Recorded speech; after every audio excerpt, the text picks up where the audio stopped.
Ladies and gentlemen, welcome to Community Radio Networks. It is Tuesday, the 26th of March, and we have all the information here ready for you to take on the day. We will have the financial news. We'll have some stories from the annals of history that happened on the 26th of March. We'll make your social calendar, but let's start first with the world news.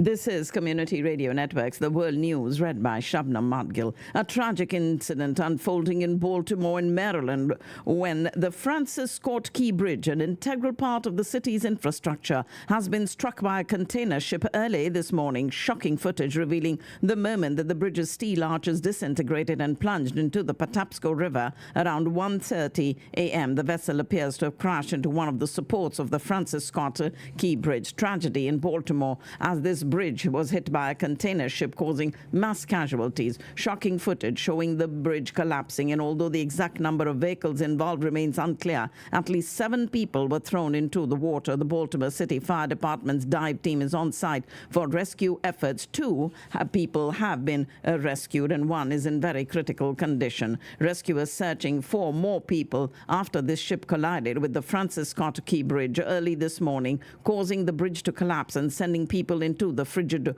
water. The bridge is a major span critical to the East Coast shipping and collapsed early this morning. We do have the ship tracking data showing a Singapore-flagged container ship, the Dali, at the location along the Key Bridge where the accident occurred. And the bridge, named for the author of the Star-Spangled Banner, is 1.6 miles long, a 4-lane bridge that crosses over the Patapsco River. The span is the outermost of the 3 major Patapsco River crossings at the Baltimore Harbor, and the steel arch bridge, with a total length of 8,636 feet, was the second longest continuous truss bridge span in the world when it was built, and remains the second longest in the United States and the 3rd in the world. The Dali container vessel that collided this morning with the bridge in Baltimore was chartered by the shipping company Maersk, the Danish group saying the cargo of the ship was headed to Sri Lanka. It was set to depart Baltimore early this morning and arrive at Colombo on the 22nd of April. A New York appeals court lowers the bond amount that former President Trump must pay yesterday as he appeals the $464 million judgment in his civil fraud case, saying he can put up just $175 million within 10 days. The 11th hour deal temporarily prevents New York Attorney General Letitia James from moving to seize Trump's assets. In Trump's hush money trial, Judge Juan Merchan says jury selection can begin on the 15th of April. We do have independent presidential candidate Robert F. Kennedy Jr. unveiling his running mate today in Oakland after a selection process in which he vetted an eclectic group of high-profile people, including New York Jets quarterback Aaron Rodgers, former professional wrestler Jesse Ventura, and television host Mike Rowe. But it is a lesser-known San Francisco Bay Area lawyer Nicole Shanahan who has emerged as a front runner. The U.S. Supreme Court will hear arguments today on whether to restrict access to abortion medication mifepristone, a technique used for roughly 60% of abortions in the U.S. last year. Last year's lower court ruling to ban pandemic-era mail deliveries and telemedicine prescriptions of the drug, as well as limit its use to 7 weeks, was put on hold. The Supreme Court is expected today to weigh the availability of this commonly used abortion pill, raising the possibility that it could sharply curtail access to the drug even in states where abortion access remains legal. A majority of Americans oppose that national ban on medication abortion and are uncertain about this widely used abortion drug's future. A Texas case challenging this abortion drug, mifepristone, will be argued before the U.S. Supreme Court today. It's the first big abortion challenge since the Dobbs ruling nearly 2 years ago. According to a number of reports this morning, Attorney General Ken Paxton has reached a deal with prosecutors in his state felony trial due to start in weeks. He's expected in court today in Houston, where a pretrial diversion has reportedly been worked out. Sean Diddy Combs' Los Angeles and Miami homes were raided by federal agents. A Homeland Security investigation spokesperson said in a statement that the raid was executed as part of an ongoing investigation. Sean Diddy Combs himself was spotted at a Miami airport after two of his homes were raided by Homeland Security, reportedly in connection to a federal sex trafficking investigation. His private plane traveled from California to Antigua amid raids on his homes in Los Angeles and Miami. He's the subject of a federal investigation amid a wave of lawsuits that have been filed against the rap music mogul since November. 3 women and a man have been interviewed by federal officials in Manhattan in relation to allegations of sex trafficking, sexual assault, and the solicitation and distribution of illegal narcotics and firearms. His neighbors are making some rather shocking revelations about what goes on in his gated properties amidst this investigation into an alleged sex trafficking racket and other sex crimes. Arnold Schwarzenegger says he had a pacemaker fitted last week after previously undergoing 3 open-heart surgeries. He said in his episode of his podcast called Annals Pump Club that the 76-year-old broke the news and joked that he now has a machine part, just like his Terminator character. Police in Fort Lauderdale have made more than double the number of spring-related arrests this March as they did last year.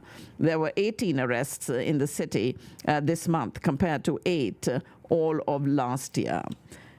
And world number 1 Iga Swiatek's aspirations of winning the Miami Open were dashed in a 4-6, 2-6 defeat to Ekaterina Alexandrova in the 4th round of the tournament yesterday as she joined Coco Gauff in making an early exit. The Mexican government has claimed in a court filing that a Texas anti-illegal immigration law currently being challenged by the Biden administration would, if enacted, impinge on Mexico's sovereign right to determine who enters the country. Mexico filed an amicus brief last week in support of the Biden administration's lawsuit against Texas's SB 4, an anti-illegal immigration law that would allow police to arrest illegal immigrants and allow state judges to order them deported.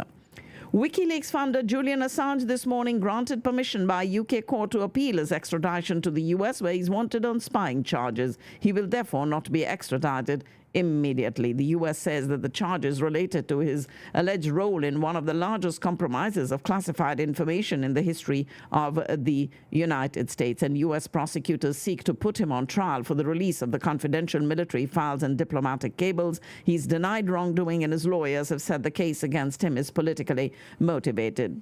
WikiLeaks founder Julian Assange given permission by the High Court in London to take his challenge against extradition to the U.S. on espionage charges to a new hearing.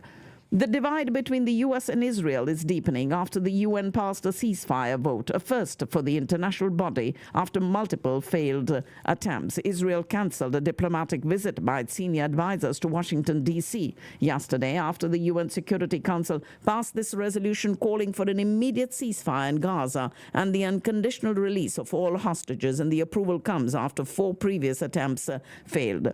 The U.S., one of the 5 council members, abstained from voting, while the rest of the council voted in favor of the legally binding resolution calling for a halt in fighting for the remainder of Ramadan, the Islamic holy month of fasting, which ends in roughly 2 weeks. The U.S. said it abstained because the resolution didn't condemn Hamas. Israeli Prime Minister Benjamin Netanyahu criticized the U.S. for not vetoing the resolution, saying the language used didn't explicitly tie the ceasefire to the release of the hostages. Benjamin Netanyahu has said he will not send the delegation as planned to Washington.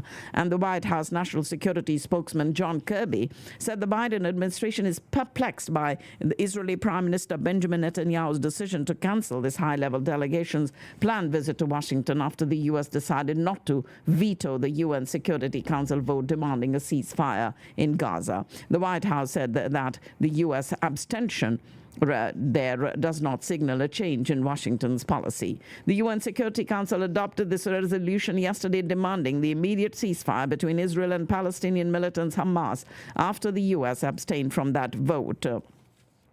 U.S. Ambassador Linda Thomas-Greenfield emphasized that in adopting the resolution, the Security Council demonstrated support for the ongoing diplomatic efforts led by Washington, Qatar, and Egypt to achieve this immediate and sustainable ceasefire, secure the release of all prisoners, and alleviate the suffering of Palestinian civilians in Gaza. The Arab League has termed the UN Security Council resolution on Gaza as late, while South Africa has stressed the Council's vote was not yet over.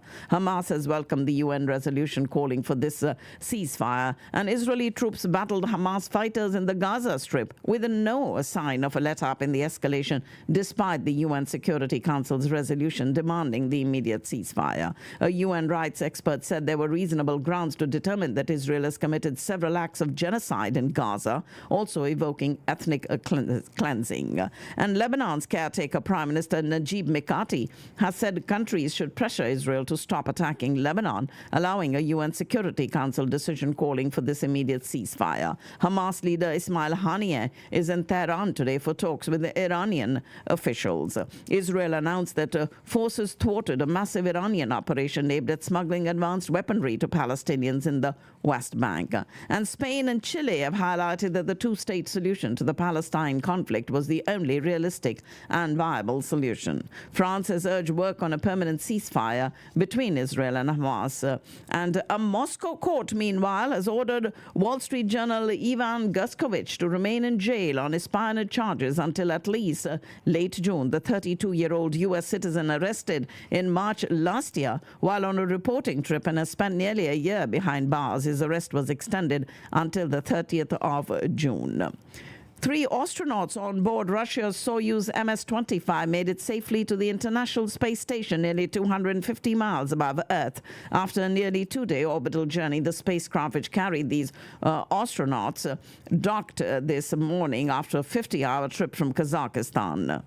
And President Putin confirmed that the terrorist attack outside Moscow that left almost 140 people dead was committed by radical Islamists.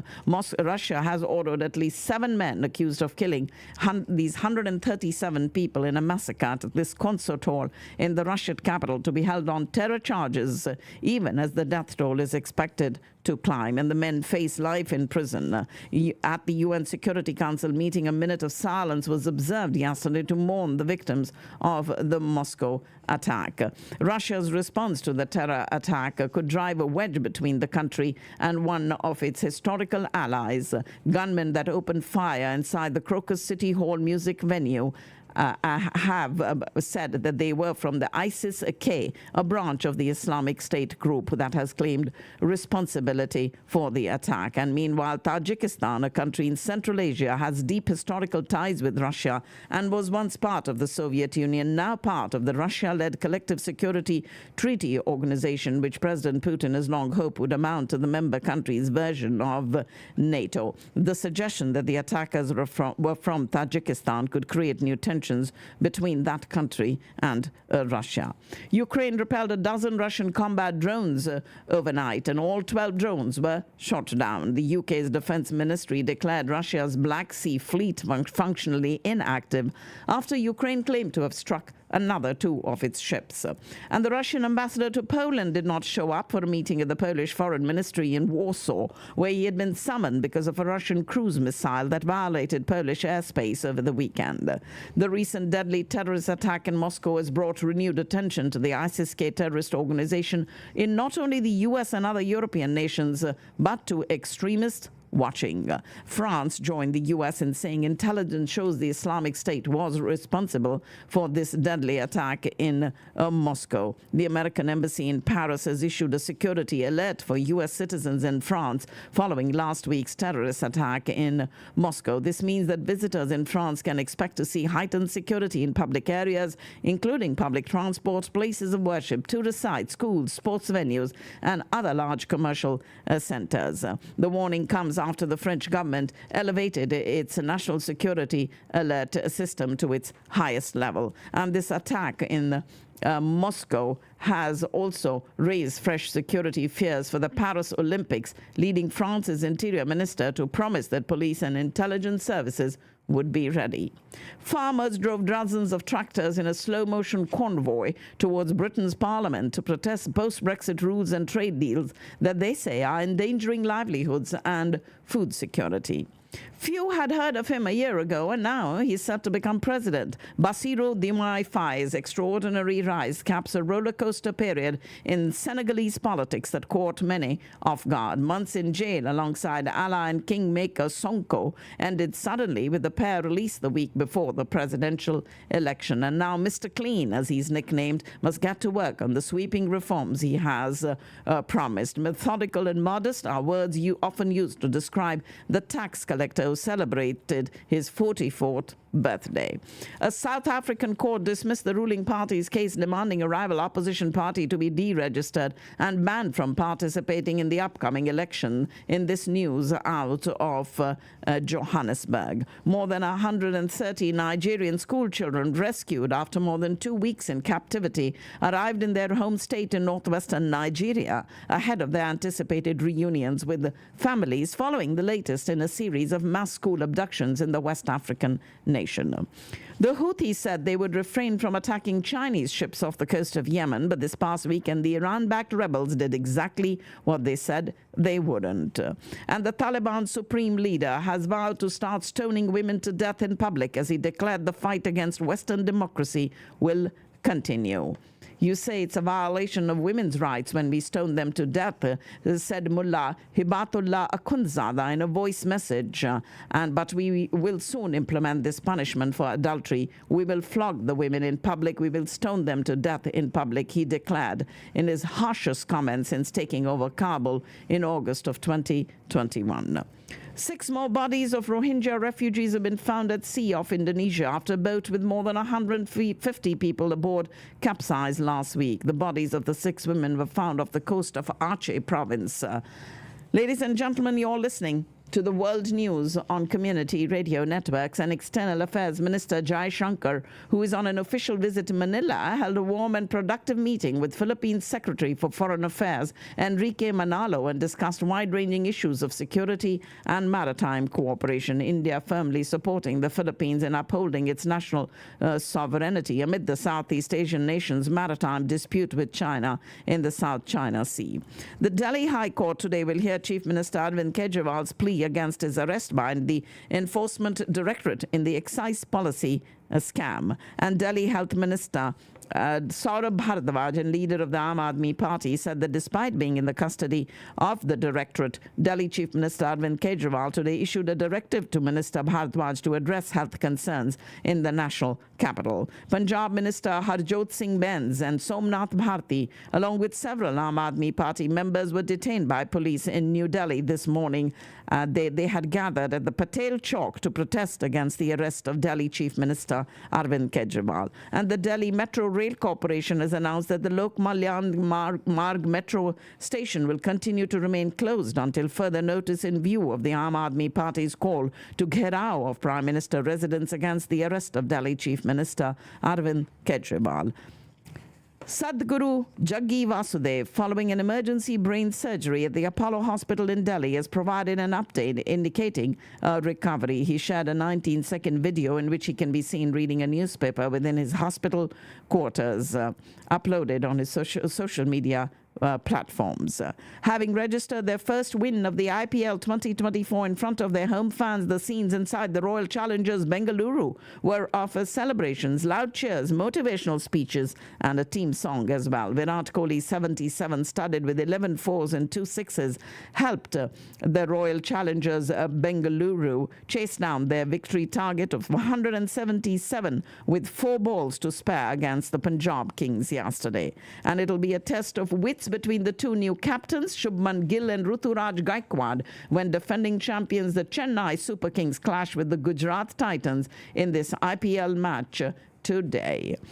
Kasun Rajitha claimed his second 5-wicket haul in Test cricket as Sri Lanka crushed Bangladesh by 328 runs to go 1-0 up in the two-match series. Pakistan cricket team is set to visit Australia for a white ball series scheduled for November this year, as Cricket Australia today released its international schedule for the 24-25 season. Pakistan slowly coming to grips with the level of football in the second round of 2026 FIFA World Cup qualifying. And after their best results so far in Group G, Stephen Constantine's men would be looking to do even better when they face Jordan this Thursday. 5 Chinese nationals, along with their Pakistani driver, were killed in an explosion when their convoy was attacked by a suicide bomber in northwest Pakistan. The convoy of Chinese engineers traveling from Islamabad to their camp in Dasu in the Khyber Pakhtunkhwa province was targeted by a bomber. These 5 nationals, Chinese nationals and 1 Pakistani, killed in this attack on their convoy in Bisham Tehsil of Khyber Pakhtunkhwa's Shangla. Pakistan's second largest airbase, the PNS Siddiqui, in the late hours of last night came under attack by multiple explosions and gunfire, leaving a paramilitary soldier dead, while security forces on the Pakistan side killed all 5 of the assailants in retaliatory fire. The Balochistan Liberation Army has claimed responsibility for this assault on the naval airbase in Turbat, citing opposition to Chinese investments in Balochistan's resources. And Punjab Chief Minister Maryam Nawaz Sharif met Finance Minister Mohammad Aurangzeb and vowed to pull the country out of the current economic crisis. The father and daughter also met with Turkish Ambassador Dr. Mehmet Pachachi and discussed ways to increase cooperation between the two countries. Ladies and gentlemen, that's all I have in the world news for you. But we do have the financial news still coming up, and I'll get that to you in just a minute.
We normally start the financial news with the foreign currency exchange rates, and here they are. The Indian rupee is at 83.30, Pakistani rupee 278.13, Bangladeshi taka at 109.76, the Sri Lankan rupee at 302.07, Nepalese rupee 133.34, the British pound at 0.79, the euro at 0.92, the Canadian dollar 1.36, the Australian dollar 1.53, Mexican peso 16.69, Chinese yuan 7.22, Japanese yen 151.41, Russian ruble 92.31, Thai baht 36.34, and the Turkish lira at 32.20. U.S. stock futures pointing to a higher opening this morning as stocks look to continue a record-setting run that has become the story on Wall Street during the first quarter of the year. Futures in the S&P 500 rose nearly 0.4%, while those tied to the Dow Jones Industrial Average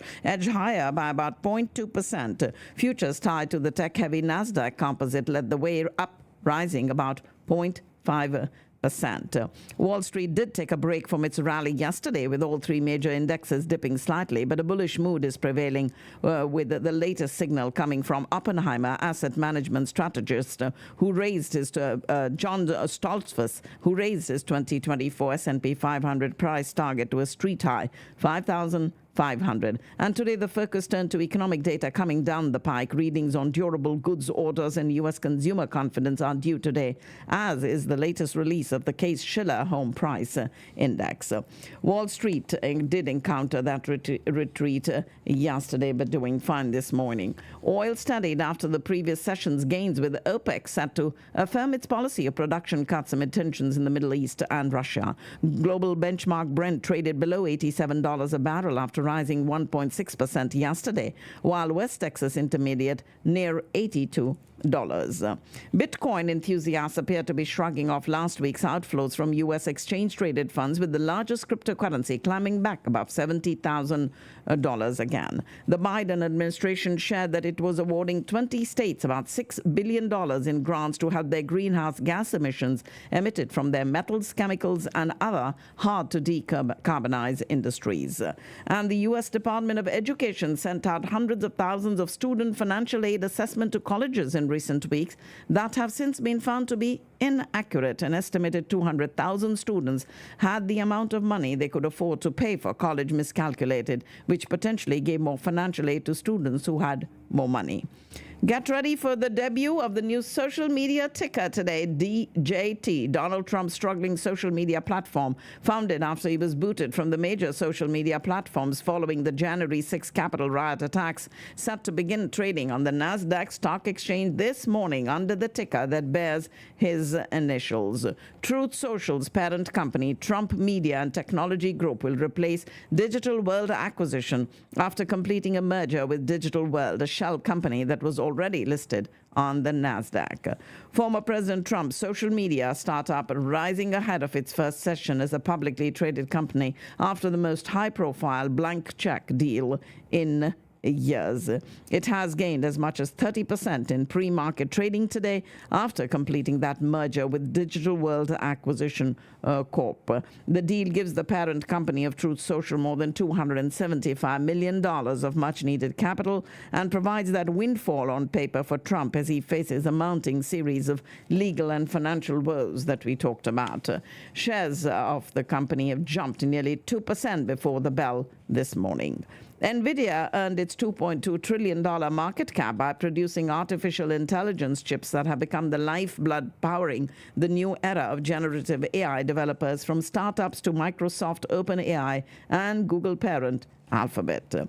Shares of Krispy Kreme have surged as much as 23% in pre-market trade this morning after the company and McDonald's said they plan to provide Krispy Kreme donuts across the fast food giant's U.S. restaurants by the end of 2026. The company said phased rollout of the program will begin in the second half of this year. Boeing announced sweeping changes to its leadership, including its chief executive officer, after the safety crisis spiraled in recent months. CEO Dave Calhoun will exit at the end of the year, while Chairman Larry Kellner will not stand for re-election. We do have Adam Newman, the co-founder and former CEO of the co-working space chain WeWork, who has submitted a bid to buy the bankrupt company that he was ousted from. He's offering to buy the company for more than $500 million. A U.S. judge dismissed X-Corps' lawsuit against a nonprofit group that has criticized a rise in hate speech on the social media platform once known as Twitter since Elon Musk took it over. The judge granted the dismissal request by the Center for Countering Digital Hate, saying it appeared that Musk targeted the nonprofit because he didn't like what it stood for. Tesla shares have moved higher in early trading this morning as the car maker moved to promote one of its key technologies, the potential profit drivers, ahead of next week's crucial first quarter delivery figures. Tesla's car-making division has been a significant drag on the stock's performance this year. CEO Elon Musk's strategy of gaining and maintaining market share through price cuts and discounts continues to eat into its profit margins.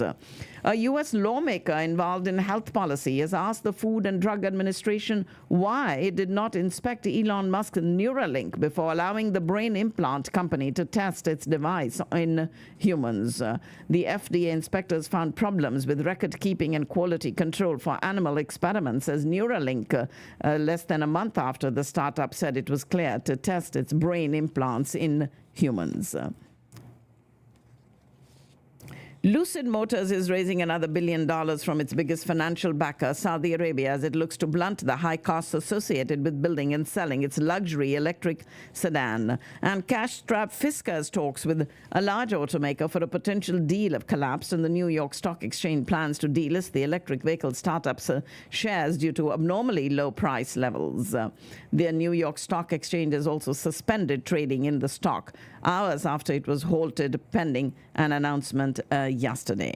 The Golden Globes is set to air on CBS for the next 5 years. The deal, which begins with the 2025 edition of the ceremony, will see the film and TV award shows air on CBS and stream live on Paramount+. The reboot of the inaugural session of TGL presented by Sophie, the tech-infused golf league being fronted by Tiger Woods and Rory McIlroy, will begin in January next year in prime time on ESPN and ESPN+.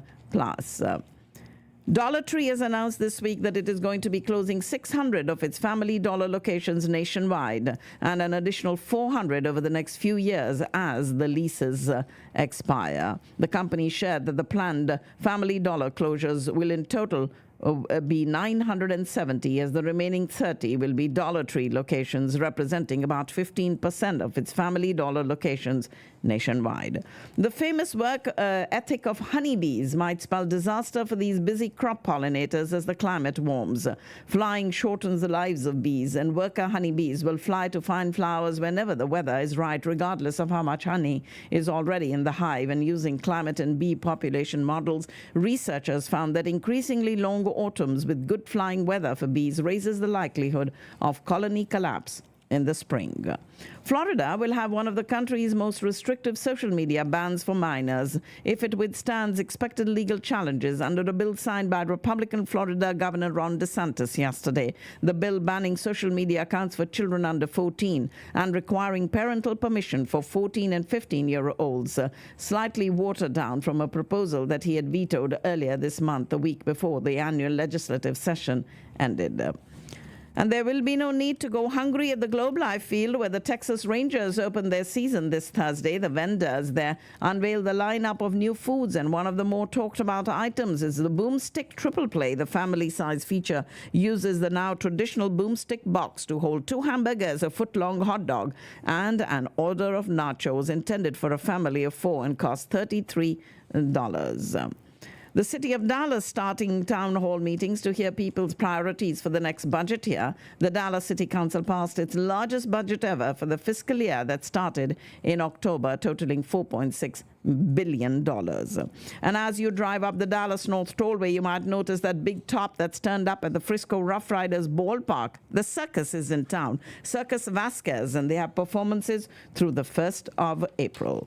Cocoa futures surged above an unprecedented $10,000 a ton, extending a historic rally that's already seen prices double this year and which is raising the cost of chocolate. Hershey, Mondelez, and other confection makers are employing promotions and pitching more non-chocolate Easter treats like cookies and cream bunnies at a time when soaring cocoa prices threaten their profits and shoppers balk at high prices. The European Union hit Apple, Google parent Alphabet, and Meta with their first ever probes under a mammoth digital law, which could lead to big fines against the U.S. giants. Among 6 firms named as market gatekeepers under the European Union's landmark Digital Markets Act, along with Amazon, TikTok owner ByteDance, and Microsoft, the companies have been obliged to comply with the new law since the 7th of March. The maker of Royal Enfield motorcycles has incorporated a unit in the Netherlands with plans for a warehouse in the European Union after Brexit made it more difficult to move the parts to mainland Europe. Eicher Motors set up the Dutch arm to reduce its dependency on the UK and is in talks to establish a warehouse potentially in Germany or France to speed up the supply of non-motorcycle products like spare parts and branded merchandise. The US has sanctioned China-based hackers for allegedly targeting US critical infrastructure. The US, the UK, and New Zealand have accused Beijing-backed cyber groups of being behind a series of attacks against lawmakers and key democratic institutions, allegations that were denied by China. The hackers gained access to email accounts, cloud storage accounts, and telephone call records, according to the Justice Department. Beijing has lashed out at the US and the UK for imposing these sanctions over alleged Chinese government-backed cyber attacks, calling the Western allies' move an act of political manipulation. Some U.S. executives in Beijing for a business summit are rejigging their long-planned schedules after receiving an invite to a meeting tomorrow with the top Chinese leader, widely expected to be President Xi Jinping. Disney once embraced the opportunity to expand into India, and now it's backing away. 5 years ago, the media giant's $71 billion 21st Century Fox deal gave it access to the Indian TV network Star, which hosts dozens of sports and entertainment channels along with its streaming service, Hotstar. But the House of Mouse is now scaling back its ambitions in the country and taking a backseat to a local player. In a boost to India's aviation, space and defense ecosystem and provide startups with business tools to grow and scale business in aerospace and defending to become future suppliers, French aerospace and defense firm Starburst Accelerator SARL is partnering with IIT Madras to set up an innovative hub for startups with a funding support of £100 million. IIT Madras will enable Starburst to set up accelerator programs to ASD ecosystems in India. Adani Green Energy Gallery today opened at the Science Museum in London, which explores how renewable energy can help tackle climate change. Describing the opening as a Red Letter Day, Gautam Adani said that marks the opening of the Adani Green Energy Gallery at the Science Museum in London, proud of this partnership with the Science Museum, led by Sir Timothy Lawrence and Sir Ian Blatchford. Port major Adani Group has increased its presence on the East Coast, with Adani Ports entering into a definitive agreement to acquire Gopalpur Port Limited at an enterprise value of 3,080 crore rupees. Gopalpur is a road and rail connected port with capacities with significant potential for expansion. Mumbai, the bustling metropolis and financial hub of India, has been crowned Asia's billionaire capital, according to the latest Hurun Global Rich List. This remarkable achievement puts emphasis on the city's growing economic clout and its pivotal role in shaping the region's wealth. This report tracks the world's wealthiest individuals, has placed Mumbai at the top of the list in Asia, with a staggering 92 billionaires calling the city their home. This number not only surpasses Beijing's count of 91, but also positions Mumbai as the third richest city globally, traveling only behind New York and London. SpiceJet today claimed to have achieved the biggest breakthrough in its ongoing financial restructuring efforts by reaching a settlement with Export Development Canada to resolve the $91 million liabilities. It will lead to savings and allow it to acquire full ownership of 13 EDC-financed aircrafts, Q400 aircrafts. The BSE Sensex and the Nifty, the Indian benchmark equity indices, started the week on a negative note, while BSE Sensex dipped over 200 points today. The share of public sector banks in ATMs deployed in the country has shrunk as they consolidate their network and push digital services, while private lenders have been on expansion mode in a war for deposits. The 19th Mahindra Excellence in Theatre Awards recently held its glittering red carpet awards night in the Kamani Auditorium, drawing together the national theatre community and a diverse audience. The newly elected government in Pakistan has decided to seek exemption from potential U.S. sanctions against Pakistani entities to be involved in the construction of Pakistan-Iran gas pipeline. And with a 4-year delay, the Federal Board of Revenue has set a July 1st deadline to implement the decision to connect professional services online with tax machinery across the country. The increasing scale of smuggling of petroleum products has brought the country's oil supply chain from import to refinery and from marketing companies to pipeline transport network to its knees.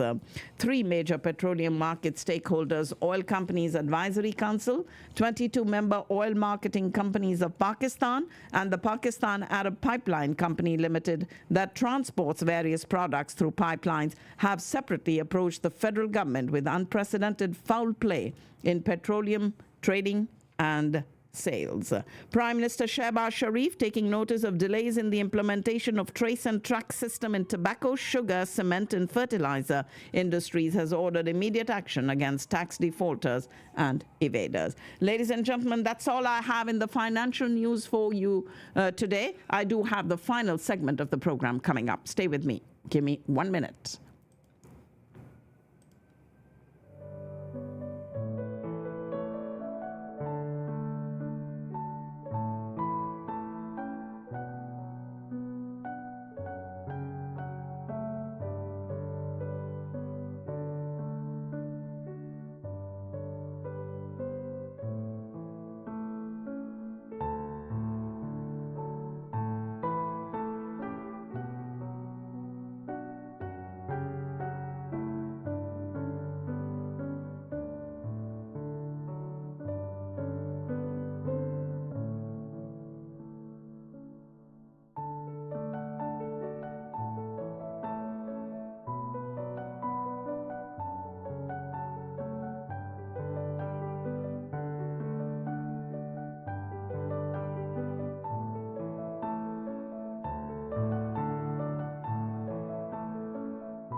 Before I start the final segment of our program for today, and today is Tuesday, the 26th of March, I do want to thank all our supporters and sponsors of Community Radio Networks. Huge thanks going out to Discount Power, to Houston EB5, to the Ahluwalia Law Offices, the Wyndham Hotel in Irving, Digital X-Force, Kinzer Law, My Kalachi, Ruchi Palace, Sri Vimal, Vimal's Venue, Eggholic, Mystic Mandala, and Flash Brush Productions. The winter has made a brief return to North Texas today. Temperatures were in the 30s and 40s, and some wind chills were almost near freezing this morning. But we are seeing plenty of sunshine today, but the temperatures are going to be cooler. Afternoon highs will top out near 60, so pretty much we'll be in the 50s even in the afternoon. This high pressure settles overhead tonight along with an area of high clouds, and this may keep the temperatures from falling into the 30s across all of North Texas. We should still protect tender vegetation before you go to bed tonight and make sure the pets are indoors. And a gorgeous Wednesday tomorrow on the way, with the exception of an increase in cloud cover. There may be a few sprinkles on the radar by late afternoon and evening tomorrow, but it won't amount to too much. And then back to sunshine Thursday and Friday as the warm-up begins. And as we look forward to that. There's going to be a holistic festival. It's a 2-day market that is coming up this weekend, Friday and Saturday, 29th and 30th, the Easter weekend. It's going to be at the Cotton Mill in McKinney. For more information, you can call Vijay at 972-750-1419 as we get ready for observing Good Friday, this coming Friday, and then, of course, Easter Sunday. Today, ladies and gentlemen, I have the best wishes going out to everyone from Bangladesh on their Independence Day today. Amar Shonar Bangla, and this going out to everyone who is from Bangladesh. Also, Thrive Kids Foundation are having an Autism Spectrum Frontiers, advancing knowledge in diagnosis, treatment, and prevention of autism. This is happening on the 6th of April. That's next Saturday. There will be a healthcare professional conference from 8 to 1 and a panel discussion for the community from 2 to 4. It's at the Cullen College Conference Center on Wade Boulevard in Frisco, and you can go and get more information at thrivekidsfoundation.org. The Success Door, supporting the Pledge Campaign Foundation, is presenting Fly, First Love Yourself, Season 4 on the 6th of April from 4 to 8 at the Dew Event Center in Louisville. We have Tips bringing you their 5K or 10K run or walk, whatever you prefer, on Sunday the 7th of April at the Oak Point Preserve on Spring Creek Parkway. Online registration at runsignup.com. Tips is also inaugurating a mentorship program to help students of Indian and South Asian origin. And this is for medical students in the North Texas region and graduates of the Indian medical schools who are looking for residency positions, fellowships, clinical and research observerships, or jobs. And what you can do is send your information to mentorship@tipsnec.org. That's the Northeast chapter. And TIPS is the Texas Indo-American Physician Society. TIPS nec.org. You mark the 8th of April for the solar eclipse, and of course we have to be careful, and we'll have more details of that coming up as we get closer to that date. On the 12th of April, there's a business plan round, a business plan competition, Spirit of Innovation, being brought to you by the U.S.-India Chamber of Commerce, and you can get more details at usicoc.org.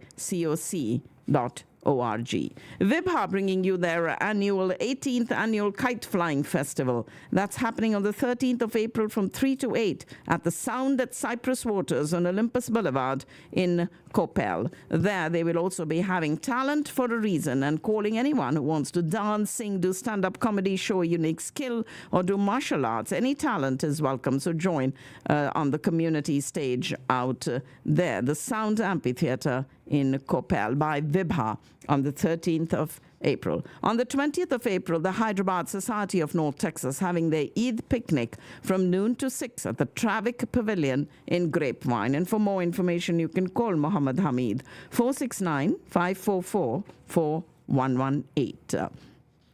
Also on the 20th of April is Pratham's annual gala with special guest Vidya Vox, the YouTuber and singer who will be performing. And our keynote speaker is Krish Dhanam, who is a well-known author also. Now, this gala is happening at the Omni Frisco Hotel on Saturday, the 20th of April, and we are thrilled to invite you. And it's going to be an extraordinary evening dedicated to empowering children and young people in India to transform their lives and communities. Saturday, the 20th of April at the Omni Frisco Hotel. 360 Shows, Diamond Productions, and 24/7 Entertainment are presenting Neetu Chandra as Umrao Jan Ada, based on the novel written by Mirza Hadi Rusma. It's a West End musical style and Broadway play that is being brought to Dallas on the 26th and 27th of April. There are going to be 3 shows, and the tickets are available at Ticketmaster.com. For the first time in American television history, PBS stations across the U.S. will show a new documentary film on Swami Vivekananda called America's First Guru, and that too a first by an Indian origin documentary filmmaker, and it will be aired in May. We have there's 360 Shows and Diamond Productions presenting the Badshah's Pagal Tour. That's happening at the Curtis Culwell Center on the 14th of June. That's a Friday. And you can check out more details at 360shows.com. Shreya Ghoshal will be live in concert on Sunday, the 16th of June, also at the Curtis Culwell Center. And as we get more information about more events, we'll get them to you right here on Community Radio Networks. Today is Bangladesh Independence Day, and as we wish everyone the best, all of you who are from Bangladesh. But I do want to go through some stories from the annals of history that that happened on today's date, which, as I mentioned, is the 26th of March. And as we get ready for slightly colder temperatures today, I do want all of you to know that there have been some stories here in history that have happened on today's date. And I do hope you like this segment where we try and get to you whatever best we can as far as the stories from the annals of history are concerned. And these are coming to you as we bring this segment to you every morning. And that is something that people enjoy very much, particularly all of you history buffs listening out there. So it was on today's date in 1920, This Side of Paradise is published, immediately launching 23-year-old F. Scott Fitzgerald to fame and fortune. Named for his ancestor, Francis Scott Key, the author of The Star-Spangled Banner was born in St. Paul, Minnesota, to a once well-to-do family that had descended in wealth and influence. Now, as I read this story to you, I'm reminded that it is Francis Scott Key, the author of The Star-Spangled Banner, after whom that bridge that has been brought down today in Baltimore is named, the Key Bridge. But it was This Side of Paradise that was published, launching this young 23-year-old F. Scott Fitzgerald to fame and fortune. And on today's date in 1945, the West Pacific volcanic island of Iwo Jima is declared secured by the U.S. military after weeks of fiercely fighting its Japanese defenders. The Americans began applying pressure to the Japanese defense of Iwo Jima in 1944, the year before, when B-24 and B-25 bombers raided the island for 74 days straight, the longest pre-invasion bombardment of the war. I'm talking about the Second World War, necessary because of the extent to which the Japanese 21,000-strong fortified the island above and below ground, including a network of caves. Underwater demolition teams called frogmen were dispatched by the Americans just before the actual invasion to clear the shores of mines and any other obstacles that could obstruct an invading force. In fact, the Japanese mistook the frogmen for an invasion force and killed 170 of them. The amphibious landings of Marines began in 1945. And it was on the 14th of March that year that the U.S. announced its occupation of the island, but fighting didn't cease for almost 2 more weeks. So on today's date, the 26th of March, with the U.S. Navy military government established, Iwo Jima was declared secured. When all was done, more than 6,000 Marines died fighting for the island, along with almost all the 21,000 Japanese soldiers trying to defend it. And that was fighting on Iwo Jima that ended, and the island declared secure on today's date in 1945. 45. And then in 1953, on the 26th of March, American medical researcher Dr. Jonas Salk announces on a national radio show that he has successfully tested a vaccine against poliomyelitis, the virus that causes the crippling disease of polio. An epidemic year for polio in 1952, there were 58,000 new cases reported in the U.S. and more than 3,000 died from the disease. For his work in helping to eradicate the disease, which is known as infant paralysis because it mainly affects children, Dr. Salk was celebrated as the great doctor benefactor of his time.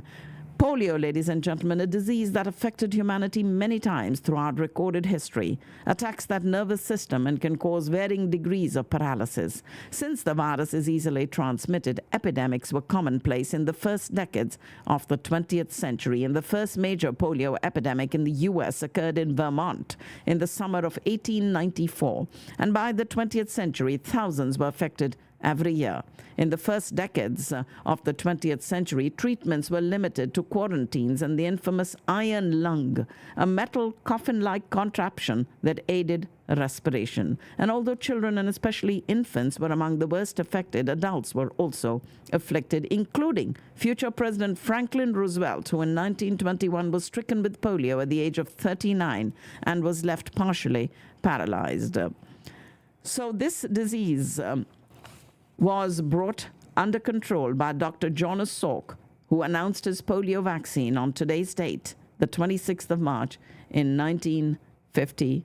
In 1954, clinical trials using the vaccine and a placebo began on 1.3 million American school children. And in 1955, it was announced that the vaccine was effective and safe, and a nationwide inoculation campaign began. Shortly thereafter, tragedy struck in the western and midwestern United States when more than 200,000 people were injected with a defective vaccine manufactured at Qatar Laboratories in Berkeley, California, and thousands of polio cases were reported.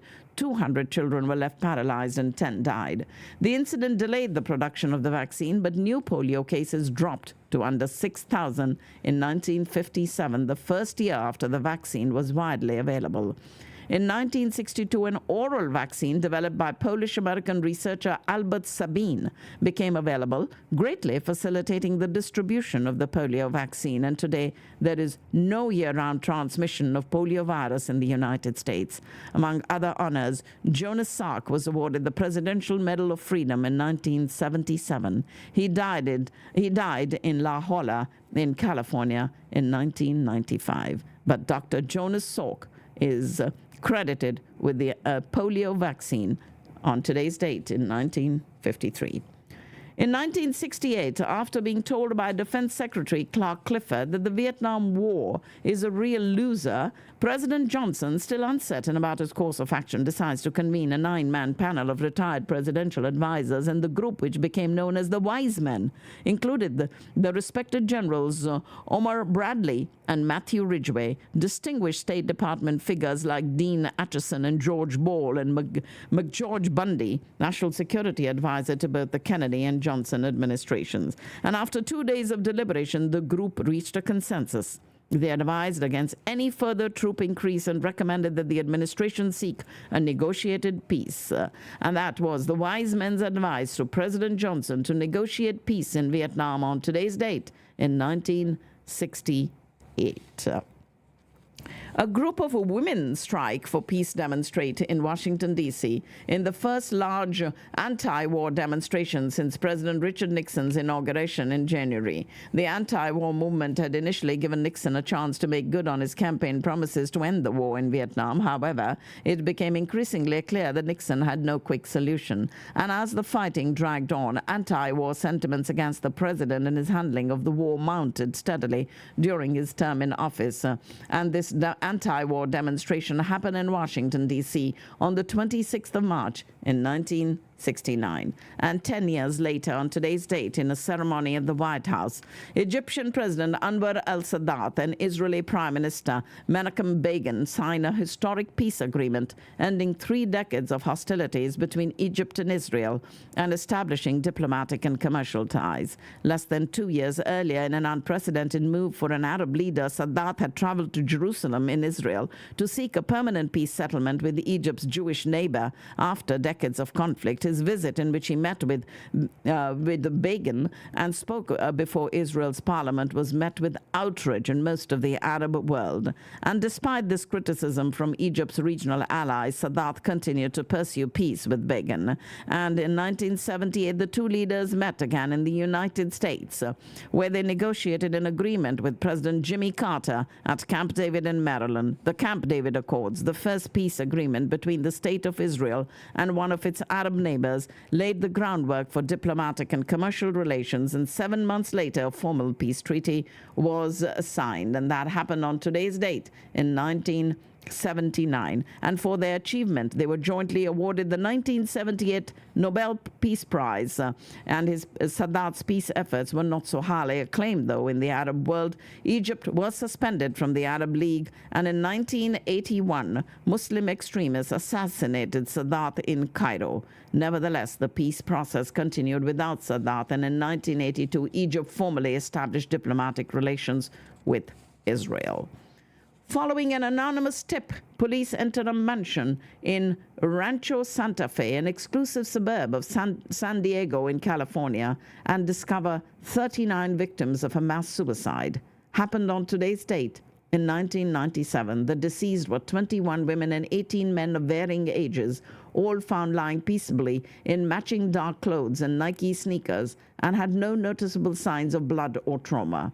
It was later revealed that the men and women were members of the Heaven's Gate religious cult, whose leaders preached that suicide would allow them to leave their bodily containers and enter an alien spacecraft hidden behind the Hale-Bopp comet. The cult was led by Marshall Applewhite, a music professor who, after surviving a near-death experience, was recruited into the cult by one of his nurses. He and the nurse persuaded a group of 20 people from Oregon to abandon their families and possessions and move to eastern Colorado, where they promised that an extraterrestrial spacecraft would take them to the kingdom of heaven. She called herself Ty, and Applewhite, who took the name of Do, explained that human bodies were merely containers that could be abandoned in favor of a higher physical existence. And as the spacecraft never arrived, membership in Heaven's Gate diminished, and in 1985, both died. It was in 1997 that 39 members of this religious sect were found dead by suicide inside a San Diego mansion, and that happened on today's date in 1997. Ladies and gentlemen, these were some stories from the annals of history that happened on today's date, the 26th of March. Wishing you all a lovely Tuesday morning. This is Shabnam Modgill signing off from Community Radio Networks. And let me give you my direct number for those of you who'd like to reach me. It's 214-675-1754.